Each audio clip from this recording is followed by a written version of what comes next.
وبركاته. إن الحمد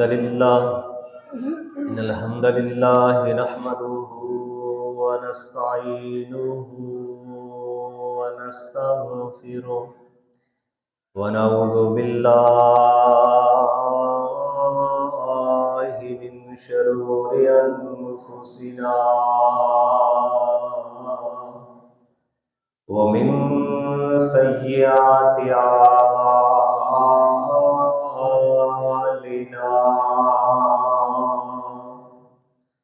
من يهده الله فلا مضل له ومن يضلله فلا هادي له. ونشهد أن لا إله إلا الله وحده لا شريك له وأشهد أن محمدا عبده ورسوله. أما بعد فأعوذ بالله السميع العليم من الشيطان الرجيم. بسم الله الرحمن الرحيم. يا أيها الذين آمنوا اتقوا الله حق تقاته ولا تموتن إلا وأنتم مسلمون.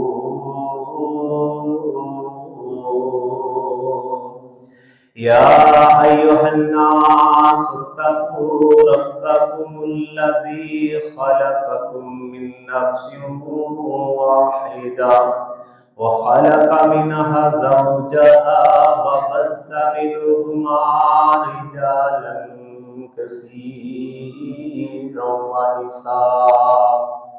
واتقوا الله الذي تساءلون به والأرحام إن الله كان عليكم رقيبا.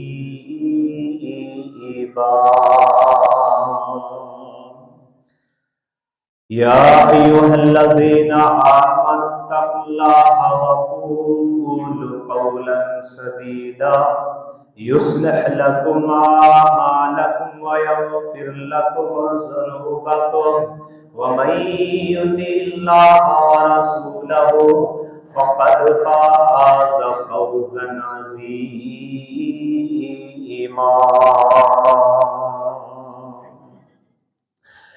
کیوں چاند میں کھوئے ہو، کیوں چاند میں کھوئے ہو، الجھے ہو ستاروں میں. کیوں چاند میں کھوئے ہو، الجھے ہو ستاروں میں. آقا کو میرے دیکھو قرآن کے پاروں میں. کیوں چاند میں کھوئے ہو، الجھے ہو ستاروں میں. آقا کو میرے دیکھو قرآن کے پاروں میں. جبریل امین بولے، سدرا کے مکین بولے، تجھ سا نہ حسین دیکھا لاکھوں میں ہزاروں میں. سجاد تیری جنت کو فرصت جو ملے دیکھو. کوئی ہے میری نظریں طیبہ کے نظاروں میں. اے کاش کبوتر ہی ہم بن کے رہے ہو ہوتے، پھر گنبد خضرا کے پر نور میناروں میں۔ اللہ نے امت کی بخشش کا کیا وعدہ، جب روتے ہوئے دیکھا محبوب کو غاروں میں۔ آقا کو میرے دیکھو قرآن کے پاروں میں، کیوں چاند میں کھوئے ہو الجھے ہو ستاروں میں۔ ہر قسم کی حمد و ثنا اللہ رب العالمین کے لیے، جو اس کائنات کا خالق و مالک، داتا و دستگیر، پالنہار، بگڑی بنانے والا، مشکل کشا، مختار کل، عالم و غیب ہے۔ لا تعداد بے شمار درود و سلام امام الانبیاء، امام کائنات، خطیب الانبیاء، خطیب کائنات، جناب محمد رسول اللہ صلی اللہ علیہ وعلا آلہ وصحبہ وسلم کی ذات و برکات کے لیے اللہ رب العالمین نے اس دنیا کی رشد و ہدایت کے لیے کم و بیش 1,24,000 انبیاء کرام علیہ السلام کو مبعوث کیا۔ ان کی دعوت، ان کا مشن تھا، وہ سبھی کا ایک ہی تھا، سبھی کی ایک ہی دعوت تھی۔ وَإِلَٰهُكُمْ إِلَٰهٌ وَاحِدٌ، کہ تمہارا ایک ہی الہ ہے، اس کے علاوہ تمہارا کوئی اور الہ نہیں، کوئی اور معبود نہیں، تم نے اسی کے سامنے جھکنا ہے، اسی کی عبادت کرنی ہے۔ آئیے غور کیجئے، جب میرے نبی پاک صلی اللہ علیہ وسلم کی دعوت کو قبول کیا، جس نے میرے نبی پاک صلی اللہ علیہ وسلم کی دعوت کو قبول کیا، جن جانے ساروں نے نبی پاک صلی اللہ علیہ وسلم کی دعوت پہ لبیک کہا، جنہوں نے میرے نبی پاک صلی اللہ علیہ وسلم کا کلمہ پڑھ کے غلامی اختیار کی، وہ کون بنے؟ وہ صحابہ کرام بنے۔ وہ کون تھے؟ وہ میرے نبی پاک صلی اللہ علیہ وسلم کے جانثار بنے۔ وہ کون تھے؟ وہ سیدنا ابوبکر صدیق رضی اللہ تعالی عنہ تھے۔ وہ کون تھے؟ وہ سیدنا عمر فاروق رضی اللہ تعالی عنہ تھے۔ وہ کون تھے؟ وہ سیدنا عثمان غنی رضی اللہ تعالی عنہ تھے۔ آئیے غور کیجیے، وہ کون تھے؟ وہ سیدنا علی المرتضیٰ رضی اللہ تعالی عنہ تھے۔ وہ کون تھے؟ وہ شیر خدا حیدر کرار تھے۔ آئیے غور کیجیے، میں بتلانا چاہتا ہوں کہ نبی کے جانثاروں نے میرے نبی پاک صلی اللہ علیہ وسلم کا کلمہ پڑھنے کے بعد انہوں نے جانیں فدا کر دی، انہوں نے مال فدا کر دیا، انہوں نے بچے لٹا دیے۔ کس کی خاطر؟ اسلام کی عصمت کی خاطر۔ کس کی خاطر؟ انہوں نے اللہ کے دین کو سر بلند کرنے کے لیے انہوں نے کیا کیا جناب؟ انہوں نے گھر بار چھوڑ دیے، انہوں نے اپنے کاروبار چھوڑ دیے، اپنے جناب ماں باپ چھوڑ دیے۔ کس کی محبت کی خاطر؟ میرے نبی پاک صلی اللہ علیہ وسلم کی محبت کے اندر۔ آئیے غور کیجیے، آج میں اور آپ جو ہے، ہم نے بھی کلمہ پڑھا، لیکن انہوں نے کلمہ پڑھا، ان کی محبت کا معیار چیک کیجیے، لیکن ہماری محبت کیا ہے جناب؟ ہماری محبت تو یہ ہے، اذان ہوئی، ہم نماز کے لیے مسجد کے اندر نہیں پہنچے، اذان ہوئی جناب، ہم نے اذان کا جواب نہیں دیا۔ یہ کیسی محبت ہے؟ وہ جانثار تھے میرے نبی پاک صلی اللہ علیہ وسلم کے، وہ جناب میرے نبی پاک صلی اللہ علیہ وسلم کے ہر حکم پہ جناب وہ تعمیل کرنے والے تھے، تکمیل کرنے والے تھے۔ وہ کون تھے؟ میرے نبی پاک صلی اللہ علیہ وسلم کے حکم کو مان کے جانیں فدا کرنے والے تھے، اپنی جانیں قربان کرنے والے تھے۔ لیکن آج ہم نے میرے نبی پاک صلی اللہ علیہ وسلم کا کلمہ تو پڑھ لیا، لیکن رسمی طور پہ پڑھا کیسے ہم نے رسمی طور پہ میرے نبی پاک صلی اللہ علیہ وسلم کا کلمہ پڑھا؟ ہمارے دادا نے کلمہ پڑھا، ہمارے باپ نے دیکھا کہ میرا باپ مسلمان ہے، اس نے جناب اپنے باپ کو دیکھتے ہوئے کلمہ پڑھ لیا، اور ہمارا باپ مسلمان تھا، ہم نے جناب اپنے باپ کو دیکھتے ہوئے کلمہ پڑھ لیا، لیکن ہم نے کلمے کے معنی کو نہیں سمجھا، مفہوم کو نہیں سمجھا کہ کلمہ اصل میں ہے کیا، حقیقت کیا ہے۔ اور میرے نبی صلی اللہ علیہ وسلم کے جانثاروں نے کلمہ پڑھا، لیکن اس کی تحقیق کر کے، اس کی حقیقت کو جان کے پڑھا تھا، اس کی گہرائی کے اندر پہنچے تھے۔ اور پھر جب انہوں نے گہرائی کے اندر پہنچے، جب کلمہ پڑھ لیا انہوں نے دل و جان سے پڑھا، جب کلمہ تو پڑھ لیا، کلمہ پڑھ کے اقرار کر لیا، میرے نبی پاک صلی اللہ علیہ وسلم کی غلامی اختیار کر لی۔ پھر کیسی غلامی اختیار کی؟ آئیے سیدنا صدیق اکبر رضی اللہ تعالیٰ عنہ کو دیکھیے۔ سیدنا صدیق اکبر رضی اللہ تعالیٰ عنہ مکے کے اندر ہیں، مشرکین مکہ جو ہے سیدنا ابوبکر صدیق رضی اللہ تعالیٰ عنہ کو منع کرتے ہیں کہ آپ جو ہے نبی پاک صلی اللہ علیہ وسلم کی غلامی چھوڑ دیں، اور طرح طرح کے اعتراضات کرتے ہیں سیدنا ابوبکر صدیق رضی اللہ تعالیٰ عنہ پہ، لیکن سیدنا صدیق اکبر رضی اللہ تعالیٰ عنہ پہ قربان جاؤں، طرح طرح کی پابندیوں کے باوجود میرے نبی پاک صلی اللہ علیہ وسلم کی جب غلامی کو اختیار کیا ہوا تھا، پھر انہوں نے جناب یہ ان کی ایک بات کو بھی نہیں ماننا، مشرکین مکہ کی ساری ان کی باتوں کو ٹھکرا دیا۔ پھر انہوں نے جناب نبی پاک صلی اللہ علیہ وسلم کی غلامی کے اندر مال بھی قربان کیا، جان بھی قربان کی۔ کیسے قربان کی جناب؟ اپنا لخت جگر سیدہ عائشہ صدیقہ رضی اللہ تعالی عنہا کا نکاح جو ہے میرے نبی پاک صلی اللہ علیہ وسلم سے کر دیا، اور نبی پاک صلی اللہ علیہ وسلم کے ساتھ جناب ہر وقت، ہر لمحہ، ہر سفر جو ہے حضر کے اندر ہے تب بھی میرے نبی پاک صلی اللہ علیہ وسلم کی رفاقت ہے، سفر کے اندر ہے تب بھی میرے نبی پاک صلی اللہ علیہ وسلم کی رفاقت کے اندر ہے۔ سیدنا ابوبکر صدیق رضی اللہ تعالیٰ عنہ قربان جاؤ، جب مشرکین مکہ نے اعتراض کیا، کس بات کا اعتراض کیا تھا؟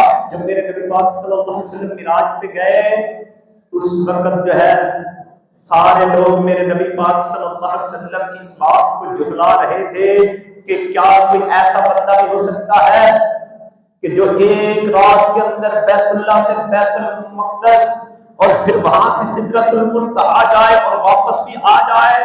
یہ بات مشرکین مکہ نہیں تسلیم کرتے تھے، اور مشرکین مکہ دوڑتے ہوئے پھر سیدنا ابوبکر صدیق رضی اللہ تعالیٰ عنہ کے پاس آئے، کہنے لگے کہ آج تو صدیق بھی انکار کر دے گا، آج تو صدیق بھی اس بات کو جھٹلا دے گا۔ سیدنا ابوبکر صدیق رضی اللہ تعالیٰ عنہ کے پاس پہنچے، مشرکین مکہ پہنچتے ہیں، کہتے ہیں بلا ابوبکر یہ بتلا، کوئی اگر بندہ یہ بات کہے کہ جناب میں ایک رات کے اندر بیت اللہ سے بیت المقدس اور پھر سدرۃ المنتہا کے اندر کوئی بندہ جا سکتا ہے اور واپس بھی آ سکتا ہے؟ ابوبکر صدیق رضی اللہ تعالیٰ عنہ پہ قربان جاؤں وہ پوچھنے لگے پہلے آپ مجھے یہ تو بتلائیں وہ ہے کون کہنے والا؟ سیدنا ابوبکر صدیق رضی اللہ تعالیٰ عنہ کے سوال پہ انہوں نے جواب دیا کہ آپ کا ساتھی محمد کہتا ہے۔ سیدنا ابوبکر صدیق رضی اللہ تعالیٰ عنہ کے ایمان پہ میں قربان جاؤں، انہوں نے غلامی اختیار کی تو انہیں یقین تھا کہ اگر نبی پاک صلی اللہ علیہ وسلم نے یہ بات کہی ہے تو پھر حق اور سچ ہے۔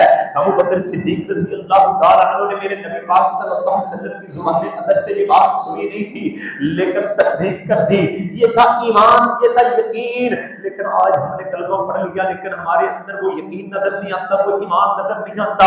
آؤ پھر میں چند مثالیں آپ کے سامنے رکھنا چاہتا ہوں۔ آج کے اس جمعہ المبارک کے خطبہ کے اندر میرے نبی پاک صلی اللہ علیہ وسلم کے جانے ساتھ سیدنا ابوبکر صدیق رضی اللہ تعالیٰ عنہ نے اپنے گھر کے اندر ایک چھوٹی سی مسجد بنائی جہاں بیٹھ کے قرآن پاک تلاوت کیا کرتے تھے۔ سیدنا ابوبکر صدیق رضی اللہ تعالیٰ عنہ اپنے گھر کے اندر قرآن پڑھتے ہیں لیکن تکلیف کن کو ہو رہی ہے؟ مشرکین مکہ کو ہو رہی ہے۔ سیدنا ابوبکر صدیق رضی اللہ تعالیٰ عنہ وہ صدیق اپنے گھر کے اندر قرآن پڑھتے ہیں لیکن مشرکین مکہ سیدنا ابوبکر صدیق رضی اللہ تعالیٰ عنہ کو منع کرتے ہیں کہ آپ جو گھر کے اندر بلند آواز سے قرآن پاک نہ پڑھا کرو، آپ جو ہے قرآن بلند آواز سے نہ پڑھا کرو۔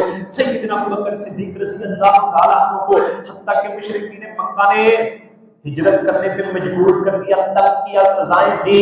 سیدنا ابوبکر صدیق رضی اللہ تعالیٰ عنہ ہجرت مدینہ سے پہلے ہجرت حبشہ کر رہے تھے، درمیان راستے کے اندر سیدنا ابوبکر صدیق رضی اللہ تعالیٰ عنہ کو مشرکین مکہ کا ایک سردار ملا، وہ کہنے لگا صدیق کہاں کا ارادہ؟ صدیق کہنے لگا کہ میں آپ کا شہر چھوڑ کے جا رہا ہوں۔ کیوں چھوڑ کے جا رہے ہیں صدیق؟ آپ تو بہت اچھے ہیں، آپ تو غریبوں کا سہارا بننے والے ہیں، آپ تو یتیموں کا خیال رکھنے والے ہیں، آپ تو بیوہ کا خیال رکھنے والے ہیں۔ سیدنا ابوبکر صدیق رضی اللہ تعالیٰ عنہ پہ میں قربان جاؤں، سیدنا ابوبکر صدیق رضی اللہ اللہ تعالیٰ عنہ سے، وہ مشرک سردار ہے، وہ کہتا ہے صدیق آپ واپس چل، آپ کو ہم باہر نہیں جانے دیتے، مکہ سے ہجرت نہیں کرنے دیتے۔ وہ واپس لے کے آتا ہے سیدنا ابوبکر صدیق رضی اللہ تعالیٰ عنہ کو مکہ کے اندر، اور وہ سردار اس بات کی ذمہ داری اٹھاتا ہے کہ اے صدیق آج کے بعد آپ کو مکہ کے اندر کوئی تکلیف نہیں پہنچائے گا۔ سیدنا ابوبکر صدیق رضی اللہ تعالیٰ عنہ واپس آئے، پھر اپنی روٹین کے مطابق گھر کے اندر قرآن پڑھتے ہیں، لیکن آج تو افسوس کی بات ہے، آج ہمیں آزادی ہے، آج کوئی ہمیں روکنے والا نہیں ہے، نماز پڑھے قرآن پڑھے کوئی روکنے والا نہیں، لیکن آج ہمارے پاس وقت نہیں کہ ہم قرآن پاک کی تلاوت کریں۔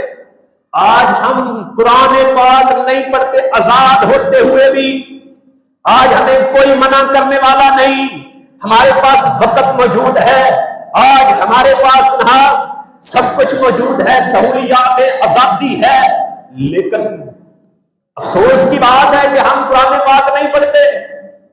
اور وہ سیدنا ابوبکر صدیق اور صحابہ کرام وہ کیا کیا کرتے تھے، ان کو منع کیا جاتا تھا، ان کو تکلیفیں دی جاتی تھی، سزائیں دی جاتی تھی، قرآن پاک پڑھنے سے نمازیں پڑھنے سے روکا جاتا تھا، لیکن ان کے ایمان کو چیک کیجئے کہ وہ قرآن پاک اور اللہ کے رسول صلی اللہ علیہ وسلم کی غلامی اختیار کرنے کے بعد انہوں نے رکاوٹیں آئیں، جناب ان کو روکا گیا، وہ نہیں رکے، وہ اللہ اس کے رسول کی محبت کے اندر اس طرح مگن تھے کہ انہیں اپنی جان کی پرواہ نہیں تھی۔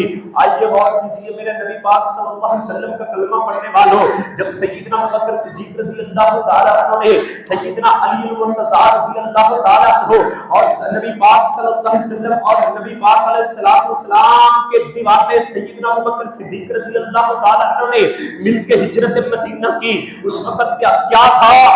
اس وقت حالات بڑے سنگین تھے۔ کس طرح کے حالات تھے؟ اس وقت سیدنا علی المرتضیٰ رضی اللہ تعالیٰ عنہ نبی پاک صلی اللہ علیہ وسلم کے بستر پہ لیٹے چادر اوڑھ کے، لیکن کیا تھا؟ خطرہ تھا، نعوذ باللہ ان کی یہ سازش تھی کفار کی کہ نبی پاک صلی اللہ علیہ وسلم کو قتل کرنے کی، شہید کرنے کی، لیکن نبی صلی اللہ علیہ وسلم کے دیوانے سیدنا علی المرتضیٰ رضی اللہ تعالیٰ عنہ نے اپنی جان کی پرواہ کیے بغیر نبی پاک صلی اللہ علیہ وسلم کے بستر پہ لیٹے۔ میں پوچھنا چاہتا ہوں آج کون ہے جسے پتا ہو کہ جو بندہ اس بستر پہ لیٹے گا اسے قتل کر دیا جائے گا؟ کوئی ہے کہ وہ لیٹ جائے کسی اور کے بستر پہ؟ نہیں لیٹے گا۔ وہ پروانے تھے جنہوں نے جان کی پرواہ کیے بغیر نبی پاک صلی اللہ علیہ وسلم کے بستر پہ سیدنا علی المرتضیٰ رضی اللہ تعالیٰ عنہ لیٹے، اور سیدنا ابوبکر صدیق رضی اللہ تعالیٰ عنہ اور نبی پاک صلی اللہ علیہ وسلم جب مکہ سے نکلے ہجرت کرنے کے لیے، مشرکین نے یہ اعلان کر دیا کہ جو ابوبکر صدیق اور نبی پاک صلی اللہ علیہ وسلم کی گردن اتار کے لائے گا اسے 100 اونٹ انعام کے اندر دیے جائیں گے۔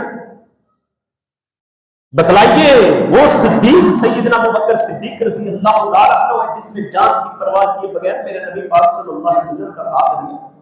اور صدیق تو وہ صدیق ہے کہ جس نے جب نبی پاک صلی اللہ علیہ وسلم نے چندے کا اعلان کیا، اس وقت سیدنا ابوبکر صدیق رضی اللہ تعالیٰ عنہ اپنے گھر کا سارا مال لا کے میرے نبی پاک صلی اللہ علیہ وسلم کی خدمت کے اندر پیش کر دیتے۔ کتنی بڑی بات ہے! نبی پاک علیہ السلام نے سیدنا ابوبکر صدیق رضی اللہ تعالیٰ عنہ سے پوچھا، اے صدیق گھر کے اندر کیا چھوڑ کے آئے ہو؟ صدیق کہنے لگے کہ اللہ اور اس کے رسول کی محبت کے سوا گھر کے اندر کچھ نہیں چھوڑ کے آیا۔ اور ادھر سے سیدنا عمر فاروق رضی اللہ تعالیٰ عنہ اس وقت مالدار تھے، اس وقت یہ اپنے ذہن کے اندر یہ بات سوچ رہے تھے کہ آج تو صدیق جو ہے غریب ہے، میں مالدار ہوں، آج میں سیدنا ابوبکر صدیق رضی اللہ تعالیٰ عنہ سے مال خرچ کرنے کے اندر سبقت لے جاؤں گا، آج تو میں سیدنا صدیق اکبر رضی اللہ تعالیٰ عنہ سے زیادہ مال خرچ کروں گا۔ لیکن سیدنا عمر فاروق رضی اللہ تعالیٰ عنہ اپنے گھر کا آدھا مال لے کے میرے نبی پاک صلی اللہ علیہ وسلم کی خدمت کے اندر حاضر ہوتے ہیں۔ امام کائنات صلی اللہ علیہ وآلہ وصحبہ وسلم نے پوچھا سیدنا عمر فاروق رضی اللہ تعالیٰ عنہ سے، آپ گھر کے اندر کیا چھوڑ کے آئے ہو؟ وہ کہنے لگے کہ آدھا مال اللہ کے رسول آپ کی خدمت میں لے آیا ہوں اور آدھا گھر چھوڑ دیا۔ تو جب سیدنا ابوبکر صدیق نے بتلایا کہ نے سارا مال گھر کے اندر نہیں چھوڑا بلکہ یہاں پہ لا دیا ہے، تو اس وقت سیدنا عمر فاروق رضی اللہ تعالیٰ نے یہ گمان کیا کہ اللہ کی قسم میں سیدنا صدیق سے کبھی بھی اللہ کے راستے کے اندر خرچ کرنے کے اندر میں سبقت نہیں لے کے جا سکتا۔ وہ تھے ایماندار۔ آج وسائل ہونے کے باوجود، آج جناب سہولیات ہونے کے باوجود جو ہے ہم کیوں مظلوم ہیں، آج ہم کیوں پیچھے ہیں، آج جناب ہم کیوں جو ہے قرآن و سنت سے ہٹ چکے ہیں؟ وجہ کیا ہے؟ آج ہم اپنے ایمان کا جائزہ لے کے دیکھیں، آج ہم اپنے ایمان کو پرکھیں، آج ہم جناب جو ہے میرے نبی پاک صلی اللہ علیہ وسلم کی تعلیمات سے دور کیوں ہیں؟ وجہ یہ ہے کہ جناب ہم نے قرآن کو چھوڑ دیا، سنت کو چھوڑ دیا، میرے نبی پاک صلی اللہ علیہ وسلم کے فرامین کو چھوڑ دیا۔ آج جو ہے ہم نے نبی پاک صلی اللہ علیہ وسلم کی محبت کے اندر جناب صرف نعرے بازی رکھ لی ہے۔ آج ہم نے میرے نبی پاک صلی اللہ علیہ وسلم کے فرامین کو جناب صرف جو ہے الماریوں کے اندر جو ہے سیف کر کے رکھا ہوا ہے۔ آج ہم نے قرآن پاک کو جناب الماریوں کے اندر سیف کر کے رکھا ہوا ہے، مساجد کے اندر محدود کر دیا ہے، لیکن اس کے اوپر عملی جامہ نہیں پہنا رہے، اس پہ عمل نہیں کر رہے۔ آؤ پھر میں بتلانا چاہتا ہوں صحابہ کے ایمان کی چند مثالیں دے کے میں اپنی بات کو اختتام کی طرف لے کے جانا چاہتا ہوں۔ آئیے سیدہ زنیرہ رضی اللہ تعالی عنہا بوڑھی عورت مکہ کے اندر کام کاج کیا کرتی تھی، مشرکین مکہ کے گھروں کے اندر جناب کپڑے وغیرہ دھویا کرتی تھی، صفائی کیا کرتی تھی۔ سیدہ زنیرہ رضی اللہ تعالی عنہا جب مشرکین مکہ کو پتا چلا، ابو جہل اینڈ کمپنی کو پتا چلا کہ یہ زنیرہ نے نبی پاک صلی اللہ علیہ وسلم کا کلمہ پڑھ لیا، انہوں نے کیا کیا؟ زنیرہ سے پوچھا، اے زنیرہ کیا تو نے محمد صلی اللہ علیہ وسلم کا کلمہ پڑھ لیا؟ زنیرہ کہتی ہے ہاں میں نے کلمہ پڑھ لیا۔ زنیرہ کہتی ہے میں نے نبی پاک صلی اللہ علیہ وسلم کی غلامی کو اختیار کر لیا۔ سیدہ زنیرہ بوڑھی عورت ہے جو گھروں کے اندر کام کاج کر کے اپنا گزارا کیا کرتی تھی۔ سیدہ زنیرہ رضی اللہ تعالی عنہا کو کیا کیا؟ اور ظالموں نے، مشرکین مکہ نے سیدہ زنیرہ رضی اللہ تعالی عنہا کو مارا اور سزائیں دی، حتیٰ کہ آوارہ رواش لڑکوں کے حوالے کر دیا۔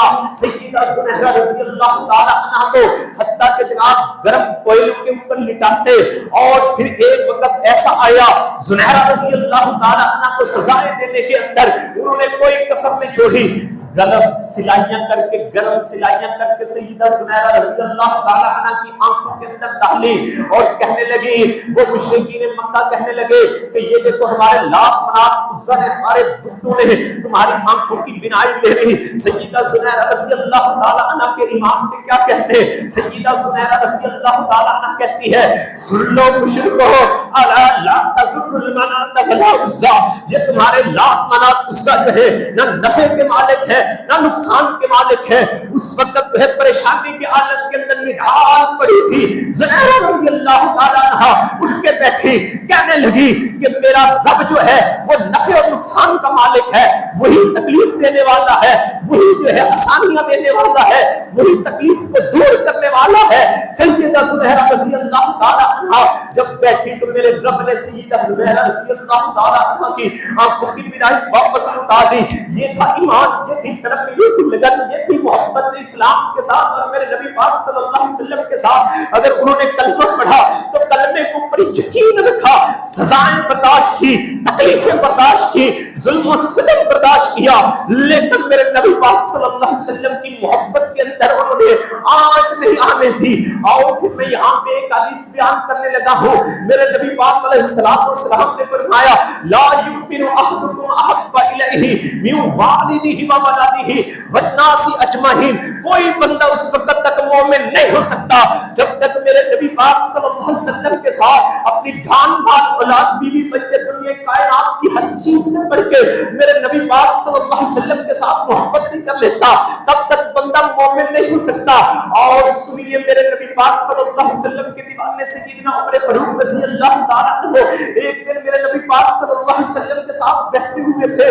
نبی پاک صلی اللہ علیہ وسلم سے سیدنا عمر فاروق رضی اللہ تعالیٰ عنہ بیان کرتے ہیں کہ محبوب جی میں دنیا کائنات کی ہر چیز سے بڑھ کے آپ کے ساتھ محبت کرتا ہوں، مال سے بڑھ کے آپ کے ساتھ محبت کرتا ہوں، اولاد سے بڑھ کر آپ کے ساتھ محبت کرتا ہوں، جناب اپنے بیوی بچوں سے بڑھ کے محبت کرتا ہوں, والدین سے بھی بڑھ کر آپ کے ساتھ محبت کرتا ہوں, لیکن اپنی جان سے بڑھ کے آپ کے ساتھ محبت نہیں کرتا. نبی پاک علیہ السلام نے اسی وقت فرمایا, فوراً فرمایا, اے عمر تیرا ایمان مکمل نہیں. سیدنا عمر فاروق رضی اللہ تعالیٰ عنہ اسی وقت پکار اٹھے, چیخ اٹھے کہ محبوب جی میں اپنی جان سے بھی بڑھ کے آپ کے ساتھ محبت کرتا ہوں. اور پھر میرے نبی پاک صلی اللہ علیہ وسلم کے صحابہ کے ایمان کو چیک کیجئے. آج ہمارا اور ہمارے ایمان کا جائزہ لے کے دیکھیں, ہمارے ایمان کو جناب چیک کریں, معیار کیا میرے اور آپ کے ایمان کا. ایمان وہ ایمان ہے کہ جس طرح سیدنا بلال حبشی رضی اللہ تعالیٰ عنہ نے میرے نبی پاک صلی اللہ علیہ وسلم کا کلمہ پڑھا, لیکن کیا تھا وہ ایک جناب مکہ کے اندر غلام تھے, غلام ہونے کی حیثیت سے جناب کیا تھا وہ غلام تھے. سیدنا بلال حبشی رضی اللہ تعالیٰ عنہ کا جب کلمے کا ایمان کا پتہ چلا تو انہوں نے کیا کیا, گرم کوئلوں کے اوپر لٹاتے سیدنا بلال رضی اللہ تعالیٰ عنہ کو طرح طرح کی سزائیں دی جاتی. سیدنا بلال رضی اللہ تعالیٰ عنہ کو گرم کوئلوں کے اوپر لٹانے کے بعد جو ہے جناب اوپر پتھر رکھ دیا جاتا. سیدنا بلال حبشی رضی اللہ تعالیٰ عنہ کو جناب طرح طرح کی تکلیفیں دی جاتی, اور سیدنا بلال حبشی رضی اللہ تعالیٰ عنہ کو مکے کی گلیوں کے اندر گھسیٹا جاتا. وہ سیدنا بلال رضی اللہ تعالیٰ عنہ جب انہوں نے میرے نبی پاک صلی اللہ علیہ وسلم کا کلمہ پڑھ لیا, طرح طرح کی تکلیفیں ملی, طرح طرح کی اذیتیں ملی, مشکلات آئی, لیکن میرے نبی پاک صلی اللہ علیہ وسلم کی غلامی کو نہیں چھوڑا. نبی پاک صلی اللہ علیہ وسلم کا کلمہ پڑھنے کے بعد ان کی زبان کے اوپر یہی الفاظ ہیں, عہد کے الفاظ موجود تھے. انہوں نے میرے نبی پاک صلی اللہ علیہ وسلم کی محبت کے اندر کمی نہیں آنے دی, سزائیں برداشت کی, تکلیفیں برداشت کی.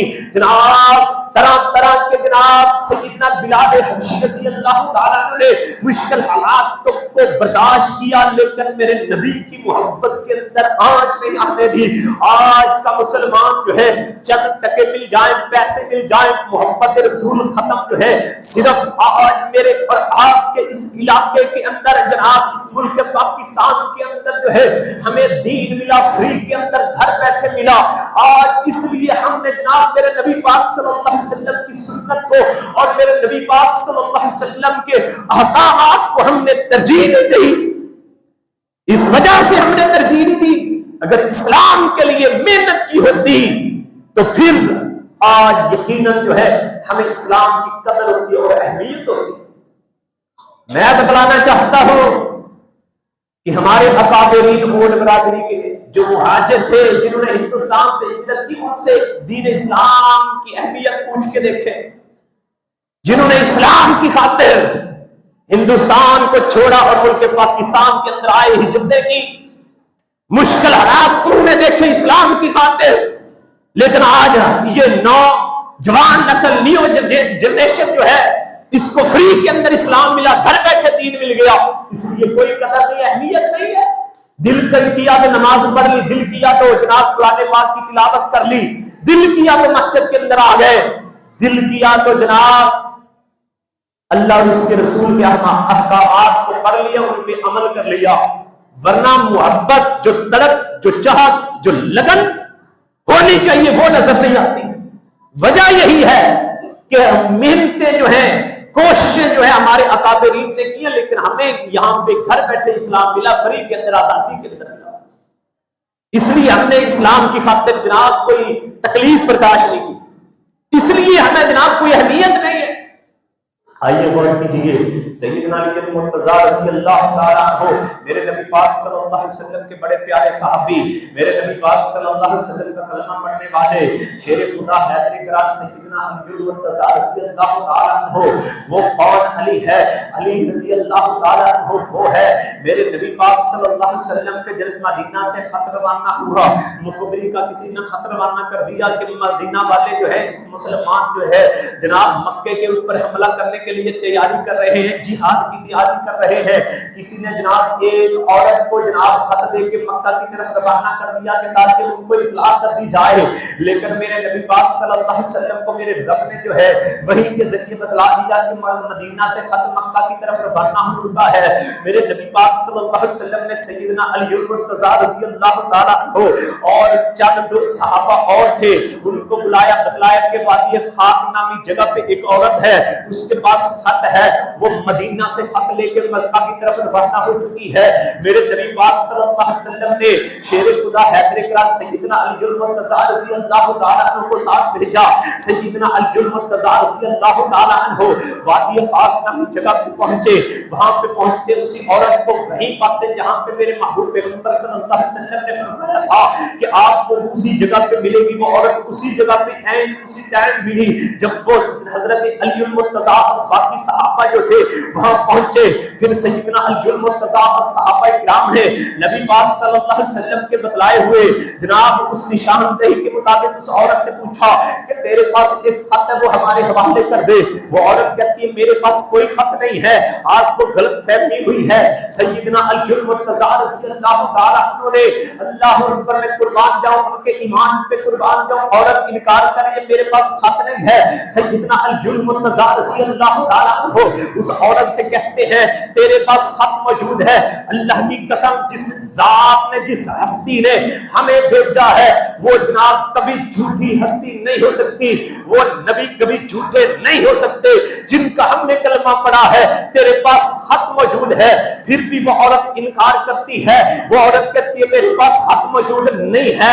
سیدنا علی المرتضیٰ رضی اللہ تعالیٰ عنہ اس عورت سے کہتے ہیں اگر تو خط ہمارے حوالے کر دے تو ٹھیک ہے، ورنہ ہم جو ہے تیرے کپڑے اتار کے تیری تلاشی لیں گے، تو خط ہمارے حوالے کر دے۔ جب سیدنا علی المرتضیٰ رضی اللہ تعالیٰ عنہ نے اس عورت کو یہ دھمکی لگائی، وہ عورت ڈر گئی۔ اس عورت نے کہا ٹھیک ہے میں آپ کے حوالے خط کرتی ہوں، لیکن آپ ایک طرف جو ہے اپنے چہرے کو کیجئے۔ سیدنا علی المرتضیٰ رضی اللہ تعالیٰ عنہ اور نبی پاک صلی اللہ علیہ وسلم کے دیوانوں نے ایک طرف اپنے چہرے کو پھیرا۔ اس عورت نے اپنے بالوں کے نیچے اس خط کو چھپایا ہوا تھا، اس خط کو نکالا اور سیدنا علی المرتضیٰ رضی اللہ تعالیٰ عنہ کے حوالے خط کر دیا۔ اللہ اکبر کبیرہ، یہ تھا صحابہ کا ایمان کہ انہیں یقین تھا کہ میرے نبی پاک صلی اللہ علیہ وسلم کی زبان نبوت سے نکلی ہوئی بات کبھی جھوٹی نہیں ہو سکتی، غلط نہیں ہو سکتی۔ وہ نبی پاک صلی اللہ علیہ وسلم کی بات پہ یقین کرنے والے تھے، وہ میرے نبی پاک صلی اللہ علیہ وسلم کا کلمہ پڑھنے والے تھے، وہ نبی پاک صلی اللہ علیہ وسلم کی نبوت والی زبان پہ جناب اعتماد کرنے والے تھے۔ آج جو ہے یہ لوگ جو ہے نبی پاک صلی اللہ علیہ وسلم کی تعلیمات سے دور ہے، آج جناب ہر بندہ پریشان ہے۔ کوئی کہتا ہے جناب میرے رزق کے اندر کمی ہے، کوئی کہتا ہے جناب میں نظر کا شکار ہوں، کوئی کہتا ہے میں جادو کا شکار ہوں، کوئی کہتا ہے جناب میں جنات کا شکار ہوں۔ وجہ کیا ہے؟ وجہ یہ ہے کہ ہم نے میرے نبی پاک صلی اللہ علیہ وسلم کی تعلیمات سے روح کی تانی اختیار کی ہے۔ اگر ہم نے نبی پاک صلی اللہ علیہ وسلم کے طریقے کو اپنایا ہوتا، نبی پاک علیہ السلام کے طریقے کے مطابق قرآن پاک کی تلاوت کرتے، نہ جنات ہمارے قریب آتے، نہ جادو ہمارے قریب آتا۔ میرے نبی پاک علیہ السلام نے فرمایا کہ جس گھر کے اندر 40 دن سورۃ البقرہ تلاوت کی جائے اس گھر کے اندر نہ جادو کا اثر ہوتا ہے نہ جنات کا اثر ہوتا ہے۔ کیوں میرے بھائیو؟ آج ہم نے قرآن پاک کی تعلیمات کو چھوڑ دیا، آج ہم نے قرآن کو پڑھنا چھوڑ دیا، آج میرے نبی پاک صلی اللہ علیہ وسلم کے بتلائے ہوئے طریقے کو چھوڑ دیا۔ آؤ پھر میں بتلانا چاہتا ہوں سیدنا علی المرتضیٰ رضی اللہ تعالیٰ عنہ کے ایمان کے کیا کہنے۔ سیدنا علی المرتضیٰ رضی اللہ تعالیٰ عنہ کو میرے نبی پاک صلی اللہ علیہ وسلم نے اپنی زندگی کے اندر بتلایا تھا کہ ایک وقت ایسا آئے گا کہ مسلمانوں کی جناب خوارج کے خلاف لڑائی ہوگی، جہاد ہوگا خوارج کے خلاف۔ چند عرصہ بعد سیدنا ابوبکر صدیق رضی اللہ تعالیٰ عنہ کا دور خلافت آیا، ختم ہو گیا۔ اس کے بعد سیدنا عمر فاروق رضی اللہ تعالیٰ عنہ کا دور خلافت آیا، ختم ہو گیا۔ اس کے بعد سیدنا عثمان رضی اللہ تعالیٰ عنہ کا دور خلافت آیا۔ اس کے بعد سیدنا علی المرتضیٰ رضی اللہ تعالیٰ عنہ کا دور خلافت آیا۔ اس کے اندر سیدنا علی المرتضیٰ رضی اللہ تعالیٰ عنہ کے دور خلافت کے اندر خوارج کے خلاف جہاد ہوا۔ اللہ کے پاک پیغمبر صلی اللہ علیہ وسلم کی زبان نبوت سے نکلے ہوئے الفاظ جب خوارج کے خلاف جہاد ہوا تو سیدنا علی المرتضیٰ رضی اللہ تعالیٰ عنہ نے اپنے جانثاروں کو اپنے پروانوں کو بھیجا، جاؤ ان کے اندر جب جہاد ہوا جناب اللہ نے مسلمانوں کو فتح دی، خوارج کو شکست دی، لاشوں کا ڈھیر لگا ہوا ہے۔ سیدنا علی المرتضیٰ رضی اللہ تعالیٰ عنہ نے چند صحابہ کو بھیجا، جاؤ ان لاشوں کے اندر، ان ڈھیر کے اندر، خوارج کے ڈھیر کے اندر ایک ایسی لاش ہے، ڈیڈ باڈی ہے کہ جس کے اندر جناب اس کا بازو نامکمل ہے، اور بازو کی نشانی کیسی ہے؟ بازو کی نشانی یہ ہے کہ وہ اس طرح ابھرا ہوا ہوگا جس طرح عورت کا پستان ہوتا ہے، اس کے اوپر بال اڑے ہوئے ہوں گے۔ وہ صحابہ کرام جاتے ہیں، جا کے تلاش کرتے، نہیں ملتا۔ سیدنا علی المرتضیٰ رضی اللہ تعالیٰ عنہ دوبارہ کہتے ہیں، جاؤ اسی ڈھیر کے اندر جا کے ان خوارج کی لاشوں کے اندر جا کے تلاش کرو، یہ لاش موجود ہے۔ وہ دوبارہ جاتے ہیں، تلاش کرتے ہیں، لیکن پھر نہیں ملتی۔ پھر وہ سیدنا علی المرتضیٰ رضی اللہ تعالیٰ عنہ خود جاتے ہیں، تلاش کرتے ہیں۔ چند لاشوں کا ڈھیر لگا ہوا تھا، چند لاشیں اوپر پڑی ہوئی تھی، اوپر والی لاشوں کو ہٹانے کا سیدنا علی المرتضیٰ رضی اللہ تعالیٰ عنہ نے حکم دیا۔ جب اوپر والی لاشوں کو ہٹایا گیا، نیچے وہی لاش مل گئی کہ جس کا میرے نبی پاک صلی اللہ علیہ وسلم نے ذکر کیا تھا، جب خوارج کے خلاف جہاد ہوگا ان کے اندر ایک خارجی ایسا ہوگا جس کا بازو نامکمل ہوگا اور اس کا بازو اس طرح ابھرا ہوا ہوگا جس طرح پستان، اور اس کے اوپر بال ابھرے ہوئے ہوں گے۔ اس وقت سیدنا علی المرتضیٰ رضی اللہ تعالیٰ عنہ کہتے ہیں، صدق اللہ ورسولہ، اللہ نے بھی سچ کہا، اللہ کے رسول نے بھی سچ کہا۔ یہ تھا ایمان، یہ تھا یقین کہ بار بار تلاش کرتے ہیں لیکن نبوت والی زبان سے نکلی ہوئی بات غلط نہیں ہو سکتی۔ اور پھر میں آپ کو ایک اور بات آپ کے سامنے رکھنا چاہتا ہوں، میرے نبی پاک صلی اللہ علیہ وسلم کے صحابہ کے ایمان کے کیا کہنے۔ سیدنا خباب بن عرب رضی اللہ تعالیٰ عنہ کو دیکھیے، سیدنا خباب بن عرب رضی اللہ تعالیٰ عنہ نے جب میرے نبی پاک صلی اللہ علیہ وسلم کا کلمہ پڑھا، سیدنا خباب بن عرب رضی اللہ تعالیٰ عنہ کو طرح طرح کی سزائیں ملی، حتیٰ کہ سیدنا خباب بن عرب رضی اللہ تعالیٰ عنہ کو جناب گرم کوئلوں کے اوپر لٹا کے اوپر پتھر رکھ دیا جاتا، اور جب پتھر رکھ دیا جاتا تو جناب ان کی چربی پگھلنے کے بعد سیدنا خباب رضی اللہ تعالیٰ عنہ کے جو نیچے کوئلے ہوا کرتے تھے وہ ٹھنڈے ہو جایا کرتے تھے، اور وہ نبی پاک صلی اللہ علیہ وسلم کا کلمہ پڑھنے والے یہ سزائیں انہوں نے برداشت کی۔ اور اسی طرح عمار بن یاسر رضی اللہ تعالیٰ عنہ کو دیکھیے، عمار بن یاسر کون ہے؟ وہ نبی پاک صلی اللہ علیہ وسلم جب گزرے، عمار بن یاسر رضی اللہ تعالیٰ عنہ کے قریب سے دیکھا کہ ان کو سزائیں مل رہی ہے، ان کے اوپر ظلم و ستم جو ہے کیا جا رہا ہے۔ عمار بن یاسر جو ہے، یاسر کی بیوی جو ہے سمیہ رضی اللہ تعالی عنہ، ابو جہل کمینے نے سمیہ رضی اللہ تعالی عنہ کی شرمگاہ کے اندر نیزہ مار کے ان کو شہید کر دیا تھا۔ عمار بن یاسر آل یاسر پہ بڑے ظلم و ستم کیے گئے۔ عمار بن یاسر رضی اللہ تعالی عنہ پہ جب میرے نبی پاک صلی اللہ علیہ وسلم نے ظلم و ستم دیکھا تو نبی پاک علیہ السلام نے فرمایا، اصبروا آل یاسر فإن موعدکم الجنہ، اے اہل یاسر صبر کرو، تمہارے ساتھ میرے اللہ کا جنت کا وعدہ ہے۔ اور ابن ماجہ کی روایت ہے، میرے نبی پاک صلی اللہ علیہ وسلم نے صحابہ کے پیار اور محبت جب انہوں نے کلمے پڑھے، انہوں نے نبی پاک صلی اللہ علیہ وسلم کی غلامی کو اختیار کیا، میرے نبی پاک صلی اللہ علیہ وسلم کے ساتھ جب انہوں نے محبت کی تو میرے نبی پاک صلی اللہ علیہ وسلم نے صحابہ کے نام لے لے کے جنت کی خوشخبریاں عطا فرمائی۔ ابن ماجہ صفحہ 25 روایت موجود ہے، میرے نبی پاک علیہ السلام نے فرمایا، ابو بکر فی الجنہ، عمر فی الجنہ، علی فی الجنہ، عثمان فی الجنہ، سعید فی الجنہ، عبد الرحمن بن عوف فی الجنہ۔ 10 صحابہ کا نام لے لے کے میرے نبی پاک صلی اللہ علیہ وسلم نے جنت کی خوشخبریاں دی۔ آج جناب ہم بھی جنتی بن سکتے ہیں، لیکن میرے نبی پاک صلی اللہ علیہ وسلم کے طریقے کو اپنا کے، میرے نبی پاک صلی اللہ علیہ وسلم کی غلامی کو اپنا کے، میرے نبی پاک صلی اللہ علیہ وسلم کے طریقے کے مطابق جناب اپنی زندگی کو ڈھال کے ہم جو ہے آج بھی ہم جنت کے مستحق بن سکتے ہیں، آج ہمیں بھی جنت مل سکتی ہے۔ لیکن طریقہ کون سا اپنانا ہے؟ جو میرے نبی پاک صلی اللہ علیہ وسلم نے طریقہ بتلایا، جو طریقہ صحابہ نے اپنایا، جس طریقے کی خاطر صحابہ نے جانیں پیش کی، جس طریقے کی خاطر کبھی میرے نبی پاک صلی اللہ علیہ وسلم جنگ کی طرف نکلتے ہیں، میرے نبی پاک صلی اللہ علیہ وسلم صحابہ سے پوچھتے ہیں، اے میرے صحابہ مجھے یہ بتلائیے کہ موسیٰ علیہ السلام کا جنہوں نے کلمہ پڑھا تھا، انہوں نے کہا تھا کہ موسیٰ تم جانو تمہارا رب جانے، جہاد کہیں یہ نہ ہو کہ تم ہمیں جناب اکیلے چھوڑ دو۔ صحابہ پہ میں قربان جاؤں، جواب سنیے، صحابہ کہتے ہیں کہ اللہ کے رسول اگر آپ ہمیں حکم کریں تو ہم سمندر کے اندر جو ہے گھوڑے دوڑانے کے لیے تیار ہیں، ہم جناب دریا کے اندر چھلانگیں لگانے کے لیے تیار ہیں۔ یہ تھی محبت، محبت کے اندر جناب انہوں نے کیا کیا، سب کچھ قربان کیا۔ پھر آخر کے اندر میں یہ بات کہنا چاہتا ہوں جناب، زندگی بنتی ہے عمل سے، جنت بھی جہنم بھی، یہ خاک کی اپنی فطرت پہ نہ نوری ہے نہ ناری۔ وآخر دعوانا ان الحمدللہ رب العالمین۔